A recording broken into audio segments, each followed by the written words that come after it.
తర్వాత మన మందిరికి వచ్చాం. దేవుడి మందిరానికి వెళ్ళాలని శ్రద్ధ లేకపోతే మనకి ఏమి జయించలేదనే విషయాన్ని మనం నేర్చుకున్నాం. కాబట్టి మనకి ఎంత ఉన్నా దేవుని దగ్గర ఏమీ లేని వాళ్ళగా ఉండాలని నేర్చుకున్నాం. అప్పుడు మనము లీనత్వంగా ఉంటే ఐశ్వర్యవంతులుగా దేవుడు చేస్తారని నేర్చుకున్నాం.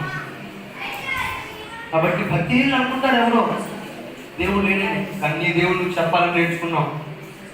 వాక్యాన్ని ధ్యానం చేసుకుని అభిషేకం పొందుకున్నారు, పరిశుద్ధాత్ముడు పొందుకున్నాడు, మన ఎద్దుకు పరిశుద్ధాత్ముడు వచ్చాడు. ఆత్మను మీరు నిశ్చయముగా జరిగించినట్లుగా చేతులెత్తి దేవుడికి స్తోత్రం చెప్పి హల్లెలూయా.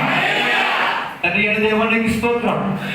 ఇవ్వబడిన రక్తమును కృతజ్ఞతాస్తుతులతో ఇవన్నీ తీసుకొని చూడగా ప్రాణాత్మ 3 కీలలోనికి విభజించినంత మట్టుగా వెళ్ళి వాడిని పవిత్రపరిచి పరిశుద్ధపరిచి నీ సిలువుగా నీ మంగళ పాదాల దగ్గరికి వచ్చి ఇక మీద నూతనమైన వ్యక్తిత్వము కలిగి ముందురుగాక. యేసునామంలో ప్రార్థన అడుగుచున్నాము తండ్రి. తాగండి.